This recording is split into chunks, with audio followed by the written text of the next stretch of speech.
Hello, this is Kippi from KippiAtHome.com. I'm here with my husband. We are crafting up some cute little signs, and I asked him to step in and help me out and make me one of his DIY frames. We're saving a bunch of money by making it ourselves. All right, let's get started. Patrick, let's show him how it's done.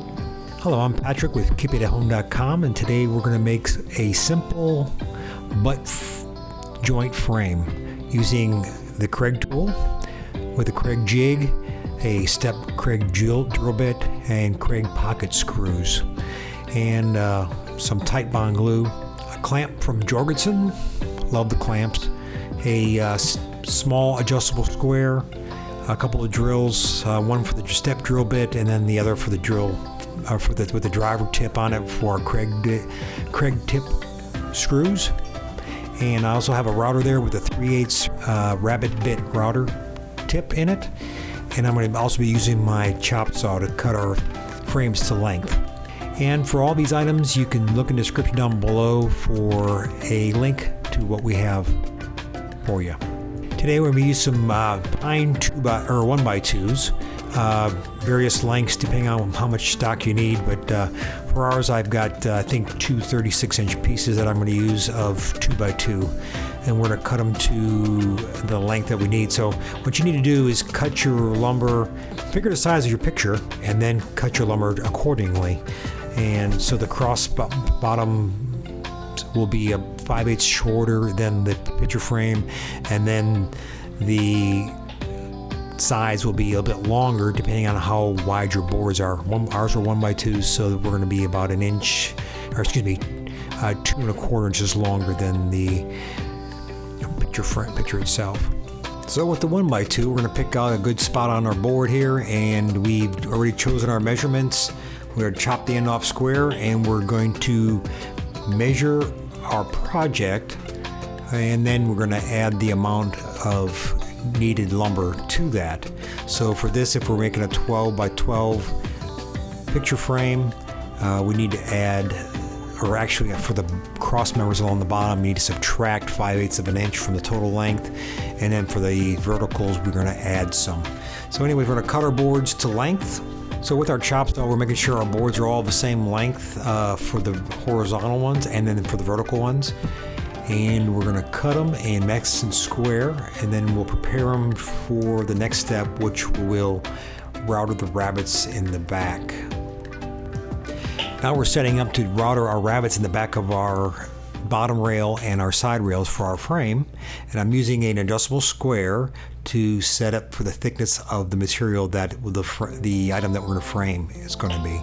So I'll make sure I'm not plugging in my router until I get everything set up, so I don't want to get hurt. So I'm set my square for 3/8 inch. That's how thick the item is we're going to frame. And we're going to set that up, then we'll plug it in and we'll get started. For the top and bottom rails, or the inside rails, we can router all the way through. But what I do is just take a little nibble off at a time until I get all the way to that stop on the top of the router bit. And so you got to be very careful here. You can see there I just grabbed the end and kind of messed it up, so I'll have to recut that piece. And you can see it's splitting out. So take off a little bit at a time, and then remove the amount that you need to make a nice even rabbet for your picture to be mounted in. Now I'm going to take the vertical board and set up alongside of it and mark it to where I'm going to use it, and mark it as a stop, because I'm not going to router this one all the way through because it'll show a gap on the end. So I'm going to mark it using my pieces for the top and bottom, or the center of the frame, on that board. And so I'm going to mark my stops and mark it all the way through so I know where to stop and start when I'm routering. As you can see there, I'm just working it in a little bit and working right to that line, and then I'm going to work out the majority of the rest of the rabbet along the length of the board. So just take a small bite at a time and work it out.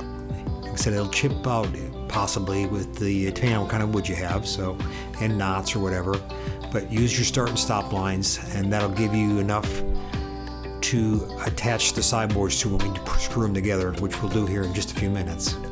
Now I marked the corners where the rounded part is with my square, because I'm going to take a chisel and I'm going to remove that corner out, because most of your items you're going to frame are going to be square. So I'm going to mark all 4 corners to remove that rounded part. Now I'm going to use a chisel to remove where I mark the corners and remove the excess out of the corners. And you can use a mallet or you can just do it by hand. A half-inch chisel is fine. And just set up on end there, take your mallet, give it a couple pops, and do it from each direction. Now that we have the corners all cleaned out on our top and our sides, and then we have our top and bottom ready, we're going to put use our Kreg jig and drill holes in the bottom and top rails to meet with the side rails. So I'm going to set my Kreg jig even with the end there, and you can see it's a good, nice width to match up with our board. If you make your frames wider, you're going to have to adjust for it as needed. So anyway, we're going to drill our hole in there. I got it clamped on there, and I'm going to use a step drill that comes with the Kreg jig, and it's got a stop, as you can see on the drill bit there, and drill our holes. So do that to all 4 corners.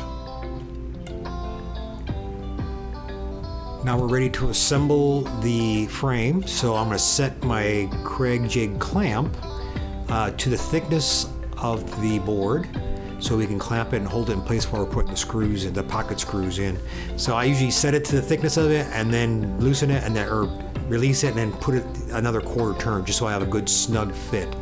I'm going to use some tight bond glue and put it on the joining surface for the frame. And I usually try to, this is easy to do vertically, it's a small project, so we can just lay that in place and take our Kreg jig clamp and hold it together. Make sure you leave enough space there to allow for the pocket screw to go in.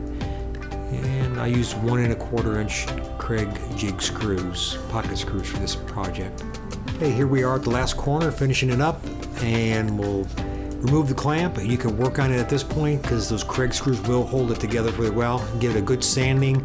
You can stain it or paint it and use some 220 grit to get a nice clean finish on it if you want to stain it. And there you have it. Thanks for joining us. Easy frame. Oh, that turned out perfect. I love it. To see more about how to make all the other cute crafts in this video, you can just check it out. We'll have it listed below in our description. So these pillows, the bunting with the little bats, the fabric pumpkins, the sign, the cupcake recipe, even the little tray, all are going to be listed below, so make sure you check those out too.